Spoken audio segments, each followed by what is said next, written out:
I ran around and shot my mom. Bonjour et bienvenue sur la chaîne Lie to Me, j'espère que vous allez bien. Je m'appelle Cyril Lobjoie, je suis formateur en négociation et en communication non verbale. Je vous propose régulièrement sur la chaîne des analyses du langage corporel mais aussi rhétorique, portées sur des affaires criminelles, des affaires non résolues, de la politique mais aussi des faits d'actualité. Je vous propose aujourd'hui une série dédiée aux frères Menendez qui furent accusés puis condamnés à perpétuité sans possibilité de libération pour avoir supprimé leur père et leur mère pour des raisons financières pour pouvoir toucher leur fortune.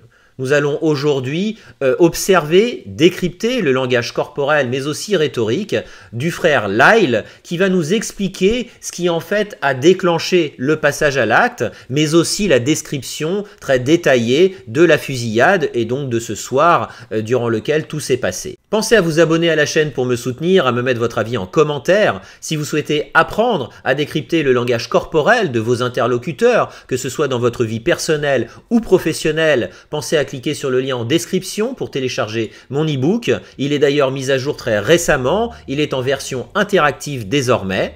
La vidéo démarre tout de suite. That she hated us, that, you know, we're nothing but a problem in her life, and also that she wished that I was never born. And that's when my brother said something in my defense, and she turned on him. And that's when she made the statement that if he had kept his mouth shut, things might have worked out in this family. Il évoque ici une conversation avec leur mère qui leur indiqua à ce moment-là qu'elle les détestait.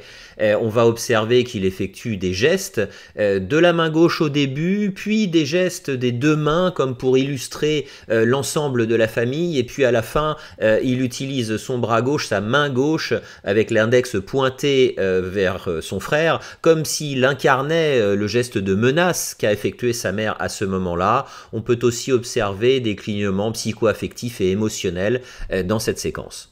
Did you two talk about what that meant? Yes. And what was that conversation between the two of you? Basically, just that she had given away, you know, something was going to happen, something was planned, and, you know, she hadn't given away how or when, but that they had made the decision. On va observer chez lui que lorsqu'il réfléchit, il va opérer un item, donc un signe du comportement, où le regard se porte plutôt sur le côté droit, il va poser des silences et réfléchir de manière assez intense durant l'ensemble de ce témoignage. So the statement was to Eric, if you had kept your mouth shut, this family would have worked out? If you had kept your mouth shut, things would have worked out in this family. Ici, on va observer plusieurs choses. Il reprend son avocate sur la déclaration de sa mère. Il a retenu exactement l'ordre des mots, la phrase qu'a prononcée sa mère de manière très exacte, donc une très bonne mémorisation. Il est marqué par cette menace, en fait. Si tu t'étais tu n'aurais pas mis la famille dans cette situation. Donc, on va observer aussi un mouvement de langue porté sur le côté droit. Il va opérer cet item à de nombreuses reprises dans son témoignage, mais on peut observer quand même qu'il garde un visage assez neutre. Il va réfléchir parfois, poser des silences et se refocaliser sur la conversation, sur son témoignage, avec ici, encore une fois, un visage assez apathique, sans émotion. And what had happened to him the night before? He had a confrontation with my dad. Had you heard it the night before, or was this the first you heard? This is the first I had heard of it. Ici, longue réflexion, donc il pose un silence, on peut constater que le buste part en arrière, il y a une réflexion intense avec aussi pas mal de vigilance. No, that's not the first I've heard of it. I'm confused. He told me in the morning, before he left, we had this conversation. And then he came back in the midday to check on me again. That's the way it happened. sur est-ce que c'était la première fois que vous étiez au courant, il va en fait revenir sur ses propos, c'est lié donc à cette réflexion intense et ce silence qu'il a marqué juste avant. Il va utiliser malgré tout la main gauche par la suite, ce qui est plutôt le côté de la sincérité, de l'ouverture et de la sincérité, et on va observer ici un saut sur la chaise, un repositionnement en fait dans ses propos et dans son témoignage. This state of mind again, Your Honor. Cette séquence est assez intéressante parce qu'elle est d'ordre plutôt juridique. L'avocate indique state of mind again, Your Honor. C'est donc une définition que je vous ai repris ici sur l'arrêt sur image. Ça se réfère aux raisons et aux mobiles d'une action dans le cas d'une personne ayant commis un crime. On va constater aussi ici un autocontact de la part de Lyle sur la commissure des lèvres et en fait il indique qu'il est un petit peu gêné d'être revenu sur sa déclaration et ça peut poser problème évidemment dans l'estimation de son témoignage. And he had the door locked, and he told me the whole thing where he was sitting on the bed and he had the gun there and my dad was pounding on the door and demanding that he open it, and he wasn't going to open it. Ici, il décrit une situation qu'a vécu son frère avec son père qui tambourinait, qui tapait à la porte, et il explique quand même que son frère Eric avait été assis sur son lit et qu'il avait un fusil à la main. Donc, ils avaient d'une certaine manière prémédité cet acte atroce avec la définition, l'explication de cette situation qui s'est soi-disant passée. I just wanted to talk, and il voulait, là, ici, il indique qu'il voulait parler à son père, et puis on peut observer ici une micro-expression avec les commissures des lèvres qui sont remontantes du côté gauche, donc asymétriques.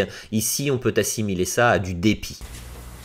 so he had, in the past, been kind of bugging me to try that camp, and I had not gone to that camp, and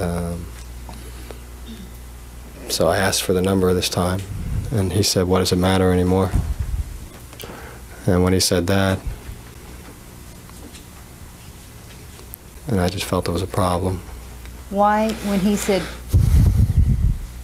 what did you say? Why it doesn't matter anymore? Is that what he said? No, he said, "What does it matter anymore?" What does it matter? On va voir ici pas mal de choses sur « je me suis dit qu'il y avait un problème », donc dans la manière de répondre de son père. On peut entendre une forte respiration, on va observer aussi et à nouveau un mouvement de langue lié plutôt à du stress, à de la difficulté. On observe aussi des micro-noms de la tête comme pour illustrer le fait de dire « tu me caches quelque chose, tu me mens ». Et à nouveau, on peut entendre qu'il a une très bonne mémorisation des mots qui ont été prononcés, des phrases qui ont été prononcées dans la conversation avec son père. Anymore. Why did that have any meaning to you? I took it to be just my dad's sarcastic way of saying, "You're dead." Là, il explique qu'en fait, la réponse, ça voulait dire que le père allait les tuer. Donc, il interprète la réponse sarcastique de son père comme une menace de mort déguisée. Il incarne, avec une micro-expression que je vous reprends en incrustation de joie, il essaye d'incarner en fait le sarcasme qu'il décrit. On peut aussi observer des micro-hochements de tête sur toute la séquence, d'une manière peut-être pour s'auto-persuader, se convaincre soi-même. Et on va observer ici sur l'arrêt sur image des lèvres pincées qui sont plutôt synonymes de retenue des propos et de tension. So, did the fact that your dad had told him that you were out when you were home have any meaning for Oh you? yes, it had a great meaning. What did it mean to you? I felt that something was going to happen that night, and he wanted me home. Là donc, il explique comment il a interprété ce sarcasme de son père, qui a indiqué aussi avoir menti à Perry en disant qu'ils étaient sortis alors qu'en fait ils étaient à la maison. Donc, est-ce qu'il y a une signification pour vous à ce mensonge? Eh bien, il répond « Oh yes », avec un micro-hochement de tête qui part sur du oui, mais juste après sur du non. Vous allez le voir sur l'incrustation. Je vous ai légèrement ralenti pour que vous puissiez mieux le constater. Était-ce sincère ou pas? On peut se poser la question. I went in the house and wanted to tell my mom that we were leaving, and À nouveau ici, on peut observer un mouvement de recul, le regard aussi part plutôt dans le vague, légèrement sur la droite, et ça indique une forte tension, une forte réflexion par rapport à la situation qu'il va finir par décrire. She told me that we couldn't go and to stay there in the house and not go out. Ici, on observe, c'est très succinct, une micro-expression de mépris, de colère, portée bien évidemment vers sa mère qui lui indique de ne pas sortir ce soir-là. I told her why and I was supposed to meet someone at the movies and that I was late and that we had to leave and she just had no answer. Was it unusual that your parents would tell you couldn't go out on a Sunday evening like that? Yes, it would be unusual. Là, on lui pose la question, est-ce que c'était inhabituel qu'on vous empêche de sortir le soir, le samedi soir? Et je trouve qu'il prend, on voit ici un temps de réflexion avec le regard porté sur la droite. Je trouve la question assez simple et la réponse assez lente. Ça m'a interpellé. When my dad came in and sort of pushed her aside, and that's when I noticed that my brother was next to me or behind me because he didn't talk to me. He spoke to my brother and told him to go upstairs to his room and wait for him. À nouveau ici, il le répète dans toute la séquence, tout son témoignage en tout cas, ce mouvement de langue porté sur le côté droit, il y a vraiment à chaque fois un rejet de la situation. C'est un mouvement émotionnel par rapport à l'évocation de son histoire. While he finished his movie, and then my brother didn't move, didn't know what to do, and I said, no, you're not going to touch my brother, and we had a big argument. It was just a couple sentences, and là, on va observer que son corps s'anime, il se met à bouger beaucoup plus, il utilise ses mains pour s'exprimer, ses deux mains, on peut observer de la respiration, c'est synonyme de tension émotionnelle, et d'ailleurs, on voit que la caméra dézoome pour pouvoir observer les mains. I thought they were going ahead with their plan to kill us. Then? Yes. So what did you do? I ran upstairs to tell my brother that it was happening now and that this was it and they were gonna kill us. And là, on va observer une micro-expression sur le visage qui est à mon sens liée plutôt à la difficulté de se remémorer la situation, la difficulté et la douleur peut-être. On va observer un froncement des sourcils sur la partie haute du visage avec la ride du lion qui est visible et une ouverture, une mi-ouverture de la bouche sur la partie basse. Le haut pourrait être assimilé à une émotion de colère, le bas est plutôt assimilé à une émotion de surprise. They're gonna kill us. They're gonna kill us, donc ils vont nous tuer, et on peut l'observer, l'entendre plutôt, il va le répéter à 3 reprises. Peut-être que c'était préparé dans le discours, à l'avance, pour justifier d'une certaine manière leur passage à l'acte. On peut observer ici assez peu d'émotion, le regard est direct et assez froid porté vers l'avocate dans son témoignage. On voit aussi une réduction du nombre de clignements des yeux. And he said something about that he wasn't going to wait for Dad in his room and that we had to do. Là, il explique qu'avec son frère, il décide d'agir et on va observer à nouveau la même micro-expression qu'on vient d'analyser juste avant, qui est à mon sens liée encore une fois à la douleur, à la difficulté de se souvenir. I don't remember exactly who said what, but at some point I said, I'm going to get my gun. And he said he would get his gun. And What did you do then? What did you do then? Donc là, il va commencer à malheureusement expliquer la situation dramatique et on va observer bien sûr et entendre une forte respiration sonore, une micro-expression de peur sur le visage, les yeux sont écarquillés, sont ouverts, avec la bouche ouverte. On voit qu'il y a une tension émotionnelle très forte parce qu'il va commencer encore une fois à décrire la fusillade. my brother had, I guess, got outside through the study doors because he ran toward the study window door, and you had to kind of go over this. I think we went over the little concrete thing. It was over to the side of the door on the left, And we went through that door and we just sprinted to the room, hoping to get there when they were not expecting us. Là, il décrit la situation et on voit avec une certaine intensité, une agitation corporelle, on voit des gestes descriptifs des deux mains. En fait, il revit la situation, il l'incarne, ce qu'on appelle l'embodiment. Il va décrire avec la gauche, avec la droite, avec la manière de passer par-dessus. On voit que les mains illustrent le discours. And what did you do? My brother got there first, and we just burst through the doors, and I started firing.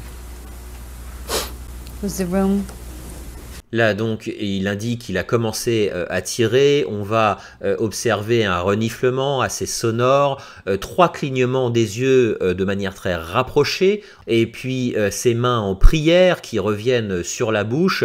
Là, il y a une tension émotionnelle qui est déjà présente, mais qui commence à réellement monter. On va atteindre un pic émotionnel sur la suite de son témoignage. I remember who I realized was my dad at some point, sort of coming forward in my direction. So he was standing, and I remember firing directly at him. I believe he fell back. Sur les mots, je pense qu'il est tombé en arrière. On va observer, c'est assez intéressant, un mouvement de vague au niveau des épaules. Ça part du côté droit jusqu'au côté gauche, comme si on retirait un vêtement. En fait, à mon sens, il essaye de cette manière-là, de manière non verbale, il se libère d'une certaine façon. Il essaye d'expulser cette situation et il se contorsionne de cette manière-là pour évacuer encore une fois la situation qu'il est en train de décrire. was there a lot of firing going on? Yeah, my brother was, I guess, firing, and there was things shattering, and the noise was phenomenal. Do you remember firing a very close shot at your father? Autocontact au niveau du visage, émotionnel, tension, on l'évoque le tir sur son père, il se touche au niveau de la bouche essentiellement, c'est lié aux propos, c'est lié à la communication, et puis il y a aussi au niveau de la mâchoire qui peut être lié à l'agressivité, à la colère. I believe so. At what part of his body? From the side, behind, kind of. I ended up there. Là, on demande de décrire le tir sur son père, l'endroit. On va observer une fermeture des yeux prolongée, comme sur l'arrêt sur image, un haussement de l'épaule gauche qui est lié vraiment à du rejet, avec enfin un reniflement sonore qu'il va quand même effectuer de manière assez récurrente. C'est un pic ici émotionnel, un pic de tension dans son témoignage. At some point, was your gun empty? Yes. And was there something about your mother that you learned then, either through Eric or you saw something or heard something? Là, il évoque malheureusement de la fusillade orientée sur sa mère et on va quand même ici observer une agitation corporelle et surtout une émotion de tristesse sur le visage. On voit les paupières inférieures, on appelle ça les feuillets palpébraux, qui sont en dessous des yeux, qui sont gonflés. C'est quelque chose qu'on ne peut pas simuler. Là, ici, c'est une émotion de tristesse sincère et intense.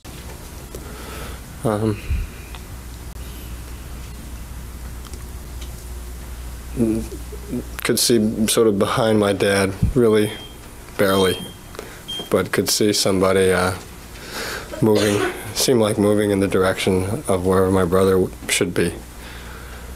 And so I reloaded. Là, c'est intéressant parce qu'il reprend le contrôle par l'intermédiaire, à mon sens, des gestes de la main. On va observer 2 mouvements de langue aussi qui sont très rapides. Il tente, à mon avis, de réguler ses émotions. On voit d'ailleurs qu'il reprend un débit de parole plutôt normal et là, sur l'arrêt, un visage plutôt apathique. Donc, l'évocation de la situation avec les mains lui permet, à mon sens, de réguler ses émotions. You reloaded? Is that yes? Yes. And what did you do after you reloaded?